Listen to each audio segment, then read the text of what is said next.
कुठलाही घडू नये याच्यासाठी आपण सर्वांनी सोबत हवं। यानंतर महंत श्री योगीराज बापू आपल्या सर्वांना मार्गदर्शन करतात।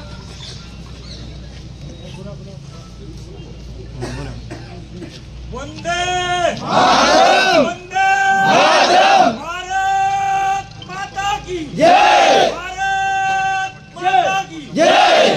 तमाम जमलेल्या माझ्या हिंदू बांधवांनो, आपणास हात जोडून विनंती आहे, बांगलादेशातील जो अत्याचार आपण आपल्या डोळ्यांनी बघितला, तो अत्याचार नसून ही राक्षसी वृत्ती आहे।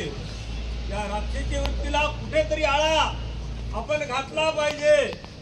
ही वृत्ती अगदी आपल्या घराच्या शेजारी येऊन भिडलेली आहे। बांगलादेशाची निर्मिती कधी झाली हा इतिहास आपल्याला माहिती आहे। अगदी 40 वर्षापूर्वी झालेला देश आणि त्या देशामधील हिंदूंना होत असलेले अत्याचार, भारतापासून वेगळा झालेला देश, भारतातून निघालेला देश आणि त्या देशामधल्या हिंदूंचं रक्षण तिथलं सरकार करू शकत नाही।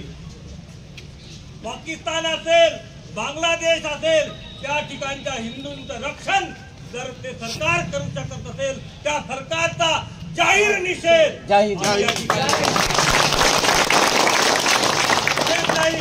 आज आम्ही मुके आहोत, बोलत नाहीत म्हणून असं समजू नका। हा भ्रम डोक्यातून काढून टाका।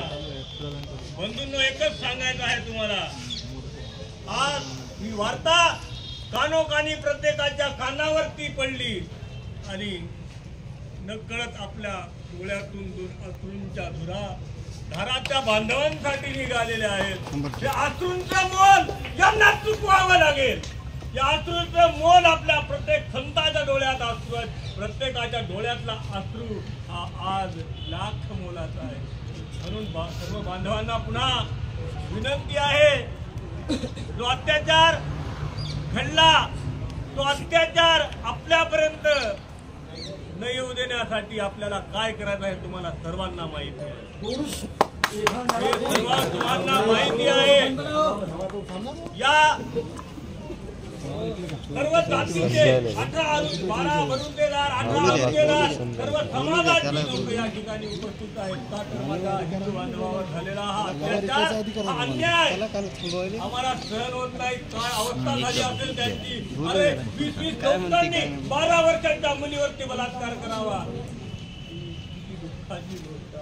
आज आपण या भारतात राहतो, इथला प्रत्येक घटक सुरक्षित आहे। हे भारताचं सार्वभौम आदरणीय डॉक्टर बाबासाहेब आंबेडकरांनी घडवून दिलेले संविधान आहे आणि या संविधानावर हा चालणारा देश आहे। बाबासाहेबांनी सांगितलेलं, शिका, संघटित व्हा आणि संघर्ष करा। म्हणून या ठिकाणी आपण सर्वांनी निवेदन देण्यासाठी आपण या ठिकाणी हिंदू बांधव उपस्थित झालेले आहेत। ते मग बजरंग दलाचे कार्यकर्ते असतील, RSSचे असतील, प्रत्येक वर्गातील मनुष्य या ठिकाणी उपस्थित झालेला आहे। का तर त्या ठिकाणी फक्त हिंदूच नाही तर जैनावरती अत्याचार झाला, बौद्धांवरती अत्याचार झाला, सर्वांवरती अत्याचार झाला। साधू संतांना जेलमध्ये टाकण्यात आलेला आहे, त्यांच्या अंगाची लष्करं काढण्यात आलेली आहेत आणि हा अत्याचार आपल्याला ग्रहण करता कामा नये। याचं उत्तर आम्ही आपल्या भारत सरकारला विचारणार आहोत। भारत सरकारला आम्ही प्रश्न विचारतो, हे सरकार आपलं सरकार आहे, त्या सरकारने याच्यावरती ऍक्शन घेण्याची गरज आहे। म्हणून आपण हे निवेदन आज सर्वांना देत आहोत। त्या ठिकाणी बांगलादेशात नुसता हिंदू नसेल, माझा बौद्ध बांधव आहे, माझा जैन बांधव आहे,